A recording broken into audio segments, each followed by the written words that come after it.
It's cake time. No, I just bought not. That's your. Right. What's happening? Wait for cake. I mean, I didn't buy expired milk. Look. What are you cooking? Vegetables. That was, no, it's mac and cheese. It was in the hyper There's cake here. I mean, So that's second dinner. yeah, exactly. That's Okay. what I have for dessert. Excuse allowed. I'll get bit. Don't step on her tail, please. Kind of freaking out a little bit. Yep. Okay, if you have a birthday within 2 months, come and take a cake so you can blow out the candles. Cause I'm not gonna Birthday within 2 months. I need one other cake holder. You. I have this. Derek. Cake. Oh yeah, Derek. He's filming. I can tell you. Pringles can hold my cake. Pringles. Oh, Take the cake. not Happy Happy birthday to you. Happy birthday To you. Cha-cha-cha. Happy birthday, dear all of us. Happy birthday to you. On the other side of this portal lies the rest of your life. The ravages of time will strip you of all that defines you. Your body, your mind, your vanity, even your knowledge. All that will survive will be your dignity, as long as you refuse to surrender it.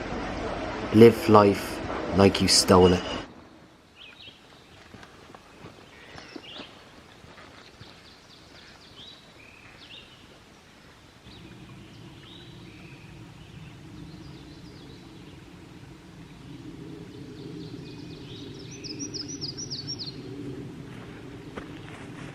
We caught up with everyone else after being apart for the last 2 or 3 days, and last night was a lot of fun being back together again. I think this morning or today we will be somewhat separate again, because some of the guys walking with us now are going to hike for 15 or 16 miles. A couple are going to hike 20 miles, and then a few of us are going to walk 13 miles. And that's because each of us has a different limit right now, a different level of fitness or stamina, a different number of miles that we're comfortable with doing day in, day out. So everybody's trying to do what's best for their body.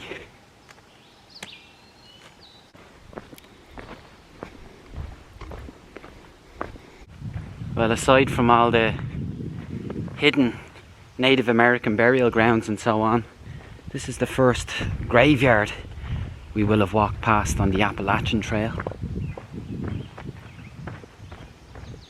A couple of years ago, in a small town called Ballymoe in County Galway in Ireland, I slept in a graveyard, and when I walked outside the next morning, one of the locals asked me, "Do you know who's buried in there?" I said no, and they went on to tell me that it was Bram Stoker's family. So the author of Dracula, his family were buried in the graveyard. And I went back inside, and sure enough, as I pulled some of the vines off the headstones, there were the names: Stoker, Stoker, Stoker, Stoker, all around where I'd been lying the night before. That said, it was a peaceful night, and as people rightly and often point out, it's not the dead you need to be worried about.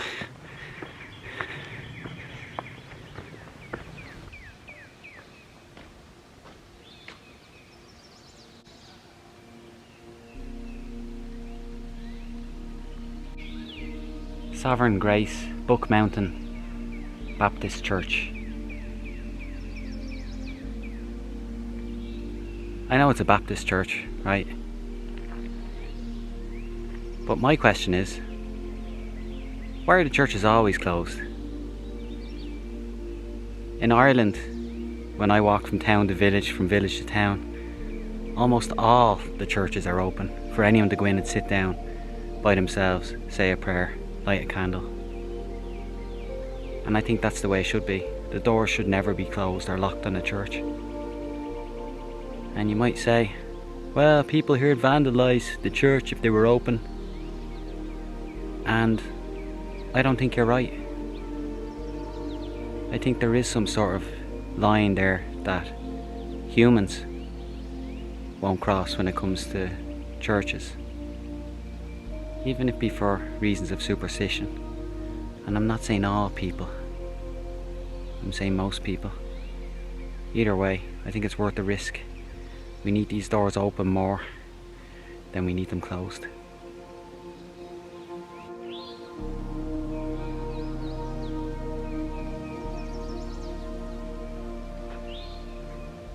What's up, brother? How's things? You check out the Buck Mountain Baptist Church? Why do you think the churches are not open? Oh, well, they open usually on Sundays, I believe. Saturdays and Sundays, Sunday mornings, sometimes Sunday nights. I'm not sure during the week. Sometimes it's a little slow, but... The reason I ask is because I think churches should be open all the time for anyone to go in and sit down Yeah. and be alone or pray or whatever they want to do. That's right. Yeah. Yeah, only if, huh?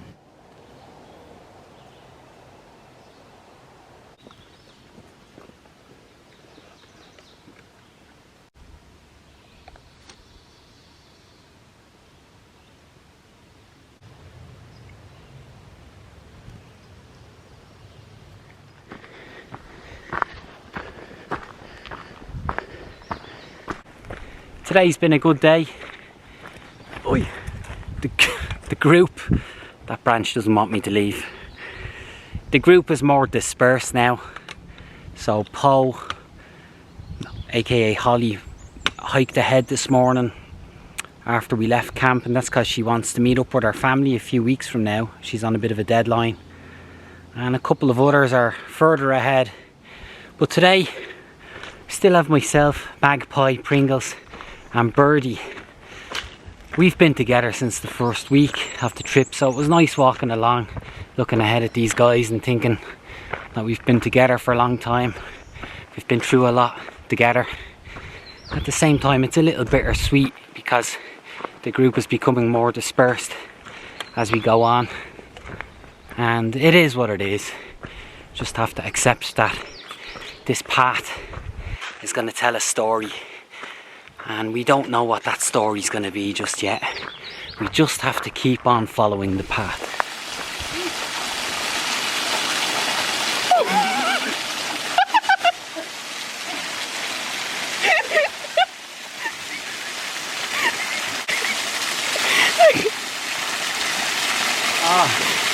I meant to do that. Oh my gosh, it's so funny. I'm so glad you helped me when I was falling. I helped the entire internet so you fall. You're welcome.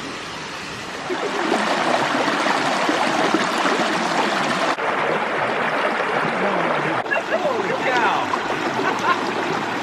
Something else. That thing bit your toe? That just pinched your toe Yeah. while you were sitting. Well, I'm just sitting in the stream. It's a crayfish. Yep. If I can get about 6 more, we can make a meal or something. Nah, I'd like to let him go. I will. I'll go downstream. I'm drying my clothing, which I did not wash today. But I did go swimming like 3 times. It's good. Yeah. Bring soap next time.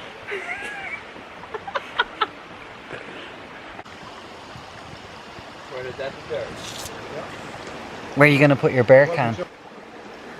Like right there. How far away? Like 2 feet away. Why only 2 feet away? Because it's easier to get snacks.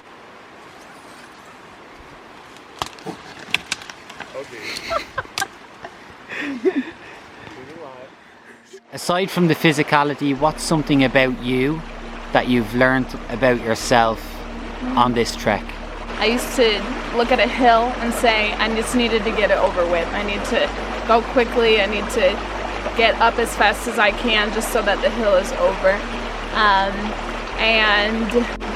I'm not always able to do that. And I think it's taught me a lot about how I view challenges and hard things, and whether I view them as something that I just need to get through and get over with, or should I be taking my time with them? Is there, let's say, a primary reason for you wanting to hike the Appalachian Trail? I've always wanted to do it since I was a younger girl.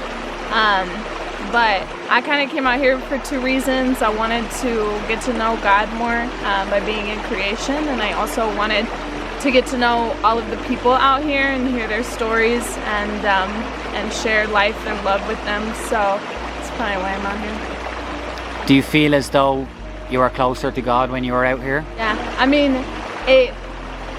like every day I'm immersed in His creativity and His generosity in this beautiful world that He's given us, and so that alone like makes me feel closer to Him.